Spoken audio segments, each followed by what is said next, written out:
Bonjour à toutes et à tous, bienvenue dans Faites une pause, votre magazine hebdomadaire sur RCF Sarthe. Au sommaire, aujourd'hui, Jean-François Clémence nous présentera la 4e édition de l'exposition photo de Bercé naturellement, visible jusqu'en octobre dans le bourg de Marigné-Laillé. On parlera de transition énergétique avec Karine Boras. Puis notre sortie de la semaine nous emmènera dans les Alpes-Mancelles au domaine du Gassot de Saint-Léonard-des-Bois. Voilà pour le programme, un peu de nature donc pour démarrer tout de suite. Nous sommes aujourd'hui du côté de Marigné-Laillé en compagnie de Jean-François Clémence de l'association Bercé naturellement. Bonjour Jean-François. Bonjour. Alors on évoque aujourd'hui avec vous un moment fort de la vie de l'association. Bercé naturellement, c'est l'exposition photo annuelle. On en est à la 4e édition cette année. Oui, 4e édition de notre expo d'extérieur à Marigné-Laillé, puisqu'on investit complètement le centre-bourg. Et c'est la 4e fois qu'on le fait avec l'association Bercé naturellement. Donc aujourd'hui, c'est le noyau dur est en train d'installer une expo qui va rester jusque fin octobre dehors, une expo en libre accès que chacun pourra venir voir quand il veut, comme il veut. Alors qu'est-ce qu'on peut y retrouver dans cette exposition? Déjà, est-ce qu'il y a un thème précis cette année ou pas? Alors le thème de cette année, évidemment, va surprendre tout le monde, c'est la forêt, mais la forêt discrète. On essaye les différents photographes, puisqu'on a 17 qui nous ont filé un coup de main, puisqu'en nous donnant le droit de présenter leurs photos, c'est du travail de 17 personnes, qui ont photographié des petites choses que tout un chacun peut voir, s'il prend le temps de les regarder, s'il prend le temps de les approcher, s'il a la patience d'attendre. Ce ne sont que des choses que l'on peut voir, chacun d'entre nous, ici, tout près de chez nous, à notre porte. Et c'est pour ça qu'on a la forêt, on l'a baptisé l'exposition, la forêt discrète. Elle n'est pas secrète, parce qu'il suffit de regarder, elle est discrète, parce qu'il faut prendre le temps de la regarder. Justement, ces photos, donc vous l'avez dit, des photographes, alors des locaux, des Sartois ou alors des départements aux alentours, et vous l'avez dit, avec bien des clichés qui donnent à voir ce que l'on voit chez nous. Oui, ce ne sont que des animaux de chez nous. Il n'y a pas de baleine, il n'y a pas de panthère des neiges, il n'y a pas... Non. Par contre, il y a des renards, il y a des blaireaux. Ils sont là, chacun le sait. Ils sont essentiellement nocturnes, donc on ne les voit pas. Les photographes ont eu la patience de fabriquer les clichés, de rester des heures à attendre pour qu'un jour les conditions soient réunies pour faire une belle photo qui nous donne l'occasion de regarder tous les animaux qui sont ici. Et ensuite, on a essayé d'aborder aussi le fonctionnement de l'écosystème, puisqu'on a des prédateurs et des proies, parce qu'on va retrouver autour des palombes, par exemple. Qui lui est un prédateur de l'avifaune en particulier, qui est nicheur dans le coin et qu'on va retrouver en photo parce qu'on a aussi la chance d'en avoir une. On va retrouver l'orchestre forestier des pics, parce qu'on a tous les pics que l'on peut regarder ici, le vert, le noir, les pêches, les pêchettes. On va retrouver ça. Et puis on a évidemment quelques photos de cerfs, parce qu'on ne peut pas passer dans une forêt sans y penser. Et puis aussi des photos de moments particuliers, par exemple les photos de nuit. Il y a la photo d'une chauve-souris en vol, un exploit technique assez intéressant, magnifique photo, qu'on pourra voir aussi dans l'exposition. Ça montre aussi tout le travail de minutie, de patience de ces photographes pour capter ces moments-là quand il faut les capter en fait. Oui, c'est la traduction de leurs patients. Beaucoup d'entre eux on dit chasseurs photo, c'est le terme consacré, ils ne se revendiquent pas chasseurs photo. La plupart d'entre eux sont des naturalistes de formation qui commencent par apprendre à connaître l'animal, son comportement, son biotope, ses habitudes, s'approprient un territoire et au bout d'un moment réussissent à faire des photos parce qu'ils connaissent très bien le territoire, connaissent très bien l'habitude des animaux. Et là, ça permet de faire des bonnes photos quand la lumière est là, quand il pleut pas, quand il n'est pas dérangé. Ils réussissent quand même à faire de très bonnes photos. Vous parlez de lumière justement, parfois ça donne des clichés avec de très belles couleurs. On est passé devant un exemple tout à l'heure, je me permets de le citer, plutôt sur des milieux on va dire aquatiques, naturels sartois aquatiques, et des couleurs qui ressortaient vraiment et des couleurs naturelles. Oui, c'est les photos, puisque c'est celles de Dominique Beucher dont vous parlez, ce sont effectivement des choses qu'on regarde pas. C'est des petites choses. Alors déjà, on va pas très souvent dans les milieux aquatiques là où il les a faites. Il les a fait sans aucune lumière apportée. Et là, on voit qu'il y a des couleurs extraordinaires. Le fond de ruisseau, qui est un ruisseau ferrugineux, où il y a des ocres, des rouges qui apparaissent, que la photo donne à voir. Et du coup, comment, à Bercé Naturellement, vous avez fait la sélection de ces photos? Déjà, comment est-ce que vous avez pris contact avec les photographes et quel a été en fait votre choix finalement? Comment il s'est déterminé? Alors, là, on leur transmet un thème en fin d'année. On dit voilà, la prochaine fois, on va faire ça. Donc, envoyez-nous des photos qui collent avec le thème, et ensuite, on est à 3 ou 4 à sélectionner des photos, parce qu'il faut des photos techniquement parfaites pour supporter, parce que c'est quand même du 120-80, l'agrandissement, c'est extrêmement grand pour une photo. Et puis ensuite, nous, dans notre tête, on imagine l'expo, on écrit les textes, les légendes, et on fait le fil rouge et on choisit les photos par rapport à ça. Donc, certains sont prises, d'autres pas. On a eu, je sais pas, quelque chose comme 400 photos qui nous ont été envoyées là pour arriver à une quarantaine de photos exposées.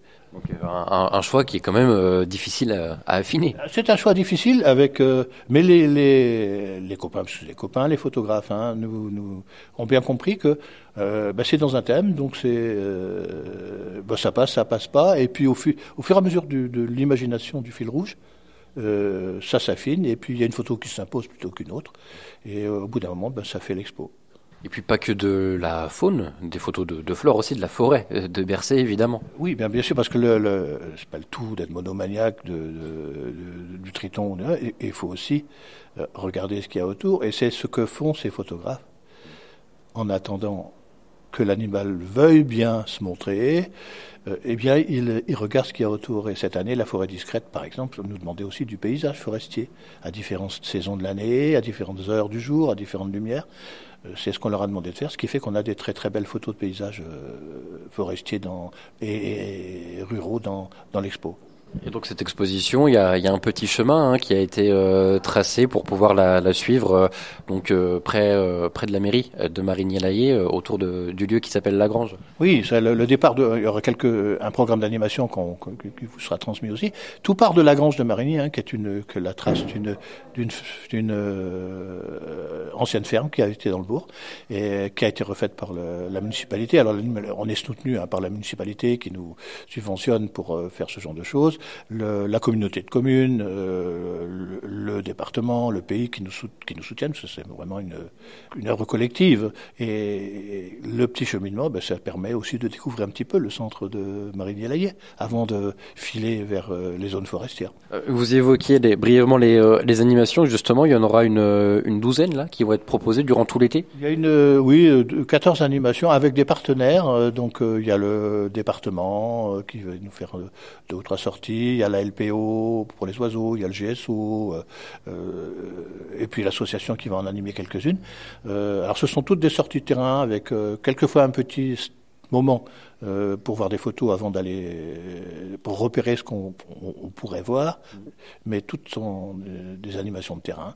On a une par semaine généralement, quelquefois 2, quelquefois l'après-midi, quelquefois en soirée. Voilà.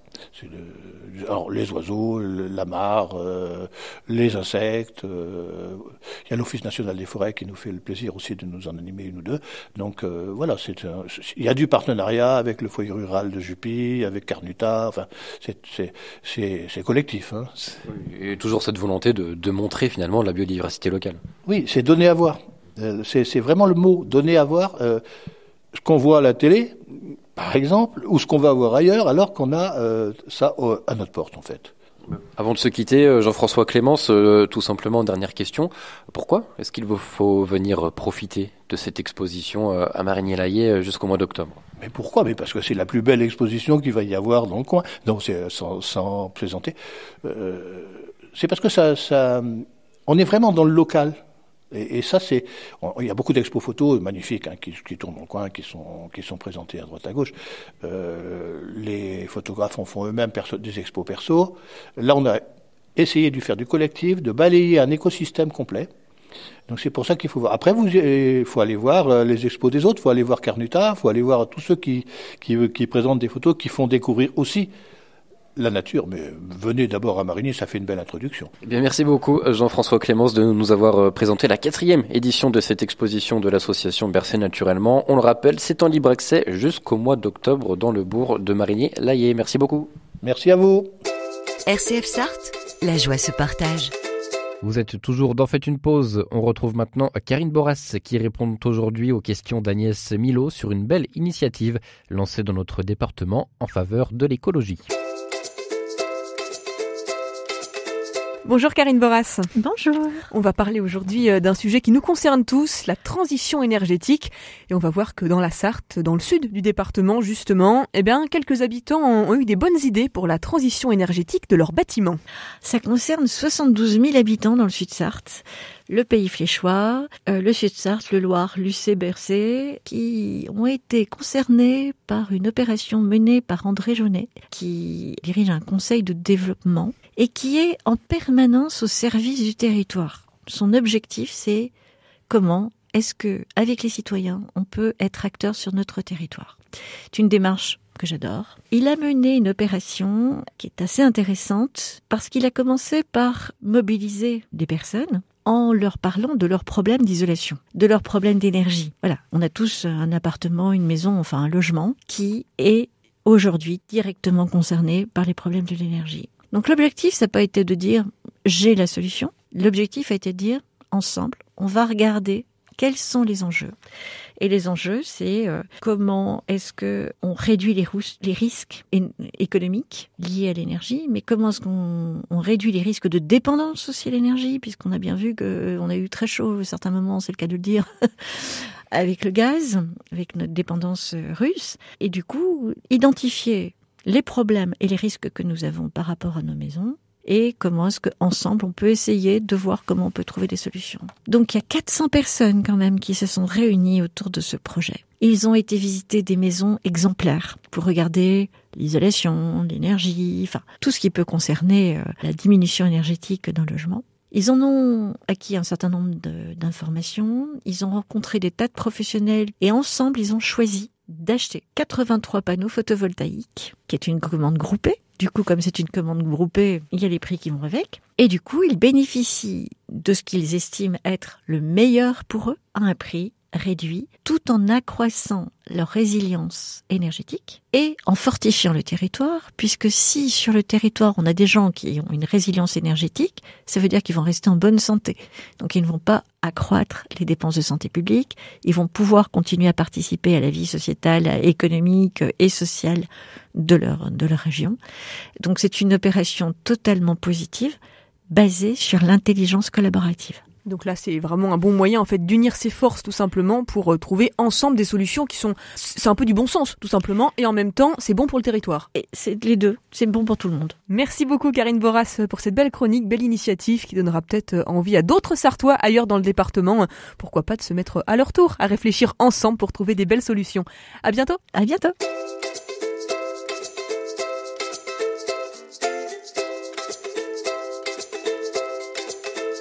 Merci beaucoup à Agnès Milo pour la réalisation de cet entretien avec Karine Boras. Direction maintenant le nord de la Sarthe pour terminer cette émission. Nous sommes de retour dans les Alpes-Mancelles aujourd'hui où nous retrouvons Vanessa Bélier de l'Office de tourisme des Alpes-Mancelles. Bonjour. Bonjour à vous et bonjour à tous vos auditeurs. Vanessa, vous nous parlez aujourd'hui d'un lieu emblématique de votre territoire, le domaine du Gassot à Saint-Léonard-des-Bois. C'est exactement ça, oui. Avec les beaux jours qui arrivent et qui sont là ou qui vont revenir peut-être, eh bien oui, on va au domaine du Gassot. Il y a une saison culturelle très très dense.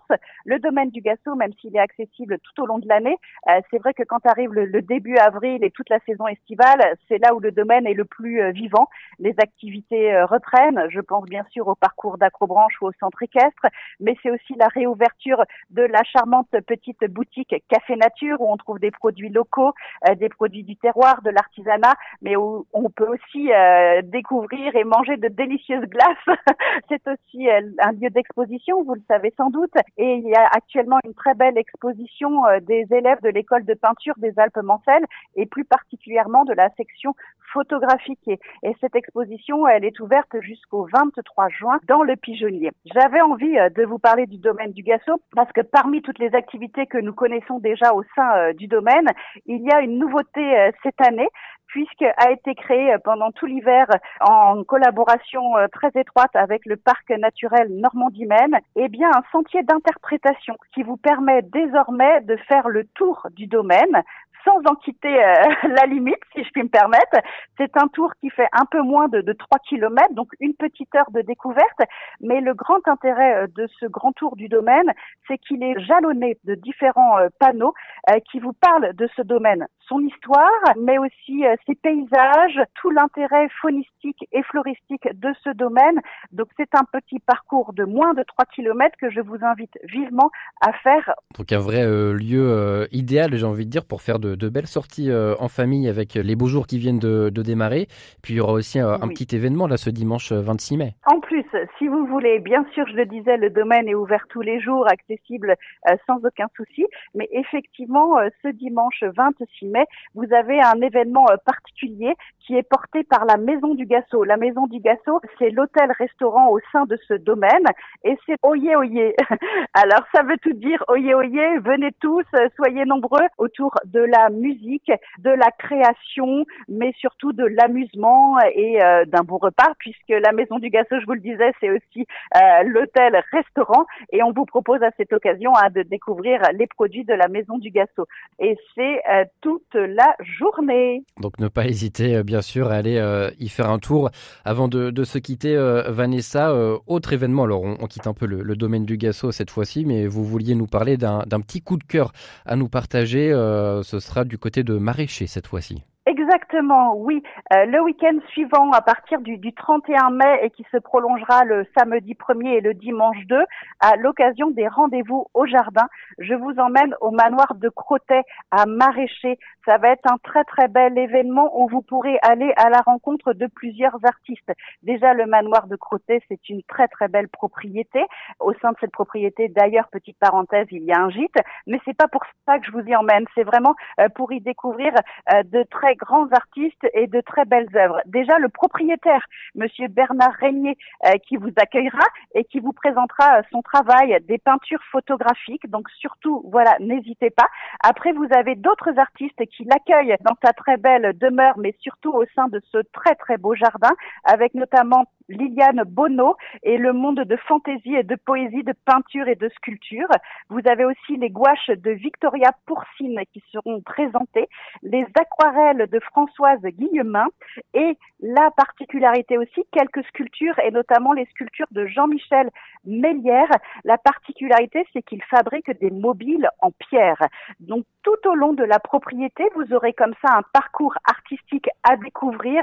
Donc je vous conseille vivement à l'occasion de ces très beaux rendez-vous au jardin du 31 mai au 2 juin. Et bien sûr, ne pas hésiter à vous contacter du côté de l'Office de tourisme des Alpes-Mancelles pour se renseigner sur cet événement ou bien tout simplement sur le domaine du Gassot que vous nous avez présenté aujourd'hui. Vanessa Bélier, merci beaucoup à vous. On se dit à bientôt sur RCF Sarthe. C'est cela, à très bientôt. Merci beaucoup, au revoir. Et bien voilà, faites une pause, c'est fini pour aujourd'hui. Je vous remercie de nous avoir suivis, de nous être fidèles chaque semaine. Je vous souhaite une bonne journée à l'écoute de RCF.